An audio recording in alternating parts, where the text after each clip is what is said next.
C'est Souleymani que les Juifs, là, lui, va voler pour créer Salomon. David n'a jamais existé. En Afrique, on dit Daouda. Daouda. Et il va... Non, je termine, monsieur. Tu vois, moi, je te montre des sources. Je te raconte pas des conneries sur des livres bidons. D'accord? Il s'appelle Esdras, celui qui vous a foutu dans la merde. C'est Daouda que lui va faire David. C'est... Ismaël n'a jamais existé. C'est Ismaëla, négro-africain. C'est lui qui va tout falsifier. Et Esdras, c'est qui? C'est le secrétaire d'État aux affaires juives auprès de la couronne perse. Parce que toute la région, d'accord, l'empire perse va prendre l'Égypte et va aller jusqu'en Irak. Et c'est en Irak que les Hébreux actuels étaient esclaves auprès du roi Nabuchodonosor. Et c'est le roi qui va libérer les Juifs réduits en esclavage à Babylone, en Irak. Le roi perse s'appelle Artaxerxès Ier. Oui. Et maintenant, Esdras, je termine. Et tu vois, tu devrais me demander le livre au lieu de raconter ta vie. Parce que, tu vois, le problème que vous avez, vous, les religieux, c'est que vous passez votre vie dans un bocal. Le bocal s'appelle la Torah. Soit c'est la Torah, soit c'est la Bible, soit c'est le Coran. D'accord? Et vous êtes incapable de lire d'autres ouvrages que ceux-là. Avec vous, on a l'impression que l'humanité est née avec ce gars-là. Ce gars-là, il a vécu en 459 avant Jésus-Christ. D'accord? L'humanité n'est pas née avec lui. Tout ce que vous racontez dans la Genèse, c'est lui qui écrit ça. D'accord? Et c'est lui qui écrit la malédiction de Cham. Et il écrit la malédiction de Cham, pourquoi? Parce que l'empire perse avait envahi l'Égypte. Et les Noirs égyptiens, qui étaient en Nubie, ont combattu Artaxerxès Ier. Et lui, quand il écrit la malédiction des Noirs, c'est parce qu'on est en train de combattre les Perses qui les ont libérés de l'esclavage chez les Babyloniens. Donc en réalité, et tout ça est parfaitement documenté. Tu ne connaissais même pas l'existence d'Esdras avant aujourd'hui. Donc quand vous voulez être sûr qu'on ne prend pas votre vie en otage, mais si vous êtes aussi sûr que ça du Coran et tout ça, mais enquêtez, allez vérifier que dans l'histoire humaine, ces choses-là n'ont pas été inventées. Je ne vais pas vous lire tout ce qui est marqué là, parce que les autres veulent prendre la parole, mais tout est expliqué ici.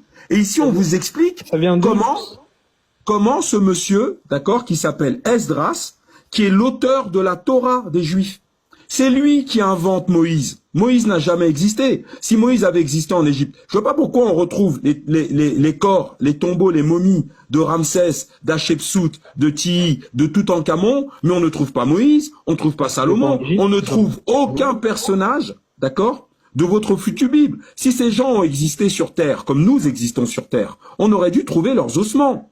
Mais il se trouve qu'aucun personnage de la Torah n'existe. Tout ça, c'est du Naruto. Je suis désolé, rechercher Salomon et Moïse aujourd'hui, ou Abraham, c'est comme rechercher le 3e Hokage. Alors allez chercher le 3e Hokage dans le monde, parce que vous avez lu un livre qui s'appelle Naruto. Allez rechercher Kakashi Sensei, Konohamaru. Bah oui, c'est tout. Vous êtes dans un espèce de Naruto bidon. J'ai envie de rajouter Harry Potter aussi. Hein. Harry Potter, allez chercher Harry Potter alors, comme vous avez vu Harry Potter. Il y a le livre d'Harry Potter, alors allez chercher Harry Potter. Mais vous êtes bête ou quoi? Là, c'est quoi? Allez chercher Konohamaru. Rajouter le Père Noël. Et le Père Noël. Tu parles beaucoup fétiche. Hein. Ouais, fétiche, mais c'est... Alors, faut arrêter ça. Alors, le livre s'appelle Essai sur les humanités classiques africaines, d'accord? Et il n'y a pas que Motunde, hein. Vous avez les égyptologues européens qui disent exactement la même chose sur l'histoire d'Esdras. Esdras, c'est celui qui a créé la Torah. Et on sait comment il l'a fait, on sait pourquoi il l'a fait. Et on sait quels événements politiques l'obligeaient à dire dans la Torah que les Noirs étaient un peuple maudit. Parce que les Noirs étaient en train de combattre pour récupérer le trône. Parce que les Perses vont envahir l'Égypte en 660, avant Jésus-Christ. Et donc ça veut dire quoi? Ça veut dire que Esdras, lui, qu'est-ce qu'il va faire? Esdras va maudire dans son livre. Fétiche, hein. Esdras va maudire, oui je parle beaucoup parce que j'ai un livre, idiot moi je sors pas des trucs de ma tête, d'accord? Donc Esdras va maudire dans son livre, dans son récit, tous ceux qui combattent les protecteurs du peuple hébreu. Et c'est lui d'ailleurs dans son ouvrage qui va dire que les Juifs doivent se marier qu'avec des Juifs. C'est Esdras, c'est lui là qui fait tout ça. Et donc vous êtes aujourd'hui en train de vivre selon un manga d'un peuple à la con. D'accord? C'est tout. Donc si vous croyez en Allah, mais croyez au premier Hokage. Je peux? Hashirama Sensei. Allez-y, allez chercher Hashirama Sensei dans la rue. C'est bon, je peux parler maintenant? Bah vas-y, parle. Dans notre croyance, on croit forcément, du coup, comme j'ai dit, à la Torah, à ce qui a été révélé aux prophètes avant nous. Mais on peut pas s'y référer actuellement parce que on sait qu'il y a eu des modifications faites par l'homme. Ce qui n'a pas été fait dans le Coran, étant donné que c'est la traçabilité est plus précise, on va dire.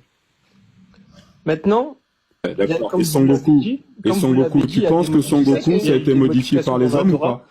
Bible, Est-ce que tu penses que Son je sais Goku, plus, ça a été modifié par je les sais hommes? plus comment L'histoire il de Son s'appelait, Goku. Bible fiable, je sais plus quoi.